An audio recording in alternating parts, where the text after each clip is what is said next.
Afternoon, or good morning, should I say, year six. I hope you're well and have had a good first session with your English. And if you've already completed your maths, I hope you've done well with that. I'm proud of the work that I've been seeing people doing with both their English and with their science, history, and maths. So thank you for that. With your reading today, we're going to carry on with private peace. We're going to be thinking about chapter 7. And today we're going to start to think about making inferences from that chapter. We're going to identify, be successful, what a question's asking. We're going to consider what we think a character believes. Then we're going to think about why these characters might have this belief, and we're going to support our answers with evidence from the text. Just a quick bit of recall. True or false? Tommy's dad's alive. So our narrator's Tommy. Is his dad still alive? Is Joe dead? Remember, he got lost after Bertha was killed. Molly's mother, does she like Charlie? He's lovely to her, to Molly. Surely her mother likes him. Does Tommy not? Does Tommy like? Is it true or false that Tommy doesn't like Molly and Charlie's relationship? What do you think? What do you think? Tommy's dad's alive. True or false? Shout it out. Yeah, it's false.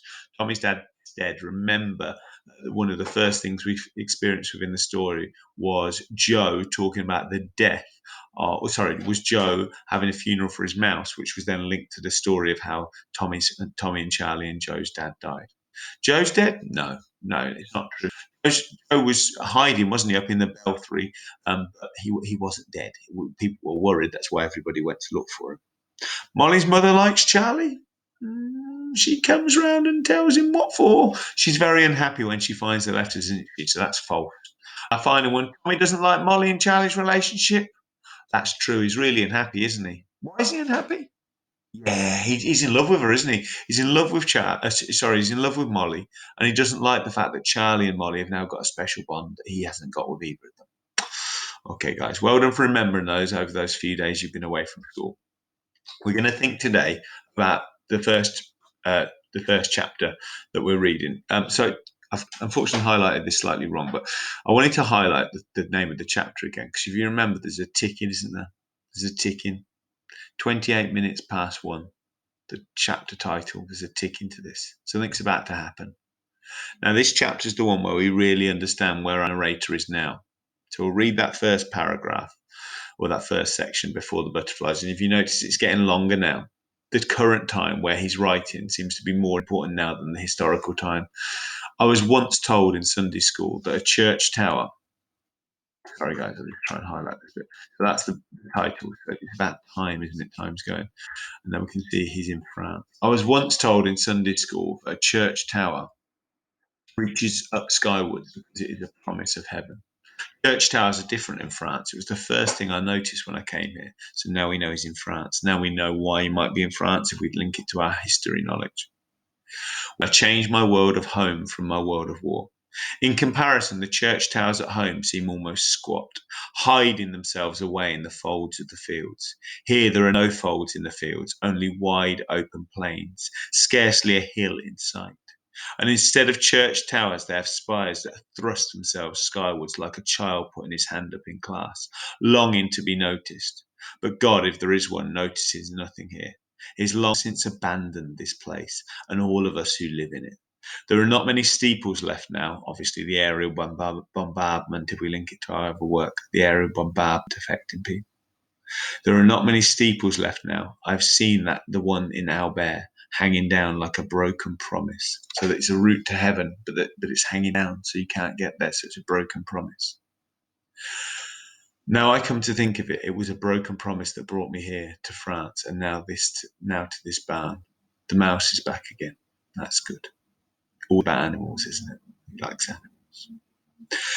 There was a brief time just after we'd found Big Joe when all old hurts and grudges seemed suddenly to be forgiven. Thinking about this, then, more important now where he is, we're starting to learn our narrators in France. We're learning that he's unhappy. We're learning that he misses home because of how he's referencing home being different to here. And he talks of how God has forgotten this place. God has abandoned this place. That word then squat, that he describes the church towers at home in England as. Squat then means church towers are different in France. In comparison, the church towers at home almost seem squat. So squat is a single syllable, means short and thick set. use it, you'd say the sheriff or another character was muscular and squat, so normally quite short, but the kind of person would be really hard to push over because they're so well balanced and they've got a really good center of gravity. Synonyms for squat then would be words like sturdy and thick set. Antonyms would be words like slender and thin. There was a brief time just after we'd found Big Joe when all old hurts and grudges seemed suddenly to be forgiven and forgotten. Forgotten too was all talk of the war in France. You can see how powerful Finding Joe was then. Suddenly, this big war that was about to happen because of the assassination was no longer everything everybody was talking about. If you remember, Molly had a job where she had to iron the Colonel's paper, and even the Colonel had been talking about it day in, day out. But now, people were talking about Joe and finding him. No one spoke of anything that day except our search for Big Joe and its happy outcome. Even the Colonel and the Wolf Woman were celebrating with the rest of us up in the Duke being the name of the pub. Molly's father and mother were there too, celebrating with everyone else. Molly's father and mother, remember what they've said about the Peacefuls? And they're there and smiling. Though being very strict chapel people, they didn't touch a drop of drink. Strict chapel people, what might that mean? If it means that they don't touch drink, they don't drink, does that mean that they're very strict in their behaviour? Interesting. I'd never seen Molly's mother smile out before that. Not just doesn't drink, but doesn't smile. And then the Colonel announced that he was paying for all the drinks. It wasn't long, it only took a couple of pints before Farmer Cox was singing. He was still singing when we left. Some of the songs were getting a bit rude by then. I was there outside the Duke. Mother went up and thanked the Colonel for his help. He offered us a lift home in his Rolls Royce. The Peacefuls in the back of the Colonel's car and the Wolf Woman in front, being friendly. We couldn't believe it, not after all the bad blood between us over the years. The Colonel broke the spell on the way home, talking about the war. So for that magical moment, the war hadn't been there, had it? It had been about the family and happiness and joy in finding Joe and how the army should be using more cavalry over in France.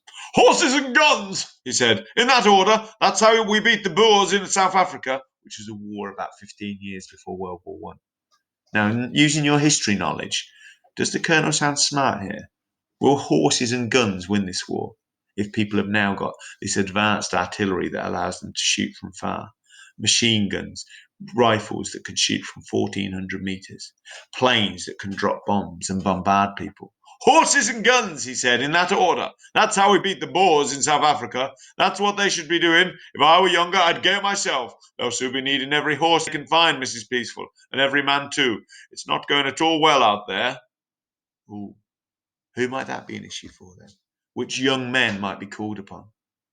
Let's think about that a second. Strict chapel people then.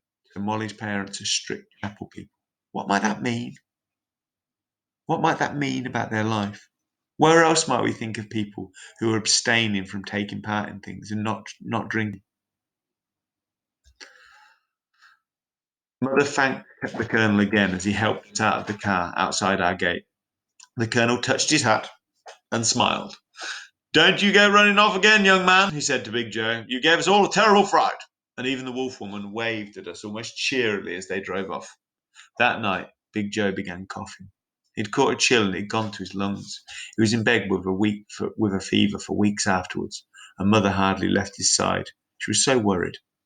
By the time he was better, the whole episode of his disappearance had been forgotten, overtaken by news in the papers of a great and terrible battle on the Marne, where our armies were fighting the Germans to a standstill, trying desperately to halt their advance into France, through France.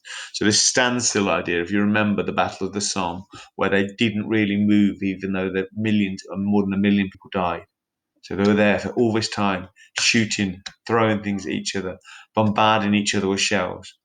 But this fought to a standstill. Nobody was making any progress. Nobody was winning. One evening, Charlie and I arrived home from work a little late, having stopped on the way for a drink at the Duke, as we often did. In those days, I remember, I had to pretend I liked the beer. The truth was I hated the stuff. But I loved the company. Charlie might have bossed me about on the farm, but after work up at the Duke, he never treated me like the 15-year-old I was, though some of the others did. I couldn't have them knowing that I hated beer, So I forced down a couple of pints for Charlie and often left the Duke a little befuddled in the head. That was why I was woozy when we came home that evening. When I opened the door and saw Molly sitting there on the floor with her head on Mother's lap, it seemed I was suddenly back to the day Big Joe had gone missing. Molly looked up at us, and I could see that she'd been crying, and that this time it was Mother doing the comforting. If you remember, when Joe went missing, Molly put her head in Mum's lap to look after Mum. Here, Molly's head's there, but it's because Molly needs looking after. The word I'd like you to think about on this page is love the company. So this phrase, of love the company. What does love the company mean? On that bottom part of page 89, can you try and complete that for that? And then with the vocabulary there, you're going to think about strict chapel people and love the company and try and complete those elements. Right, if we think back to page 87, what pieces of evidence, 3 pieces of evidence we need that Tommy misses his past life. So this is the beginning of the chapter, that element where he's in France. Okay, where he's in France. What is it that shows that he misses his life? Well, I think the fact that he references the churches, the field, and that he perceives that the deity who exists has abandoned his current location. So he perceives that God's given up on him. The idea that he's comparing where he is, like where he is now, to France, home, and the differences in physical location shows that he's considering what his life used to be. The fact that he's talking about the church and the field shows that he's thinking about where he is compared to where he was, and he's thinking about which he preferred. But the real crux for me is this idea that he says that God has abandoned where he is now. Now, he's not even sure if God exists. He says there is one. He's not an adherent Christian. He's not somebody who would be a strict chapel.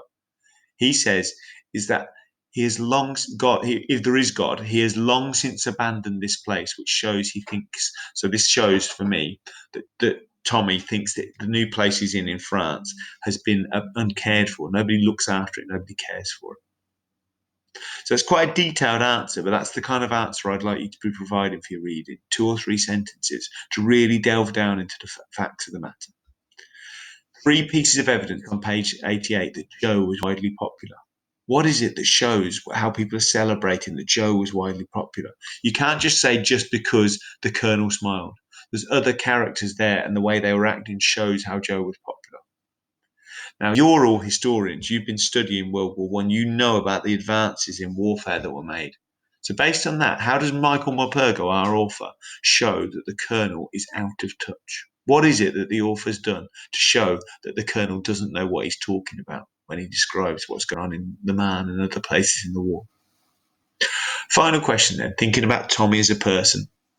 Now, I've got to be honest, I was probably like Tommy the first time I went and had a beer. I had to pretend I liked it. Why did me and why did Tommy pretend we liked beer? Why did we pretend? What was the point of that? Why does anybody pretend they like something they don't? Why do you think Tommy pretended to like beer? He didn't like the taste, but he was drinking it. Why? So those 3 questions for you guys.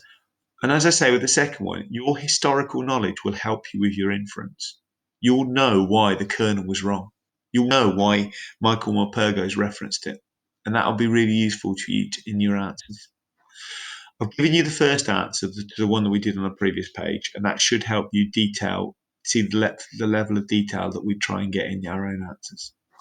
Right, guys, thank you for your attention today. I look forward to seeing those responses. See you soon.